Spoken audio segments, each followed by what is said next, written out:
Naging matarayumpo ang pigkonduser na kick-off ceremony kan Commission on Elections Bicol para sa selebrasyong kan National Voters Day na ginibo kasubagong aga sa SM City, Legazpi. Sigun kay Comelec Bicol Director Attorney Maria Juana Balasa, obheto kan selebrasyon na maipahiling ang importansya kan pagiging sarong rehistradong botante. Siring man ang pukawon ang interes kan publiko asin maengganyar ang mga ining magparehistro asin maipalakop man ang mga importanteng kaaraman dapat sa voters registration. Well, it's important. It's because pinapahalagahan natin ang ating karapatan sa pagboto. So talagang this is a recognition na tayong mga Pilipino is mahal natin ating bansa and we are willing to sacrifice and do our job as citizens and be part by being a voter.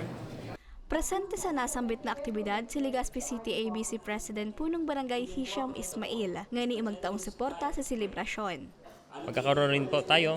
Kausap ko na yung ibang ABC President dito sa Albay. Lahat kami, gagawa kami ng satellite registration for all the barangays para maging madali ang pag-register. Hindi lang dito sa SM, kundi sa mga barangay pa. Mag-iikot po talaga mga taga-Comelec. Kasabay kan selebrasyon an official man na pagpuon man kan voters registration asin ang liwat na pag-arangkada kan Register Anywhere program kan Comelec kung sain bukas nagiraray ang RAV satellite office kan ahensya sa SM City, Legazpi. Saro sa mga pinakaprimerong nag-aprobit sa kan programa si Tatay Giovanni kan Barangay Tinago, Legazpi. Storya niya, hulitan na kaagom siyang taga Mindanao, nagdesisyon naman siyang sa Mindanao naman magboto. Enero ngunya na taon kan magbalik siya sa Albay. Digdi naman niya gustong mag-star kaya inaprobit saran niya na ang programa kan ahensya nga ni makapagpatransfer kan sa iyang registration. Maganda para kahit sa pumunta, makaka-in ka sa mga activities.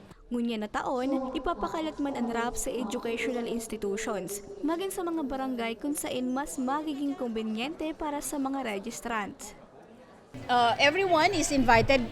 Simula ho today, itong Legazpi City is dito ho ang registration natin sa SM araw-araw.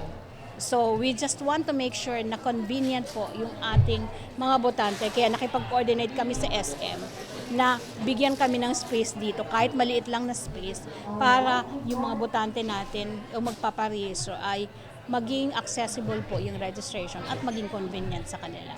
Para sa registration as in transfer, posible man na ma-approbit sa ranan iba pang pigo-opreser na serbisyo kan ahensya, arog kan pagpare-activate as in correction.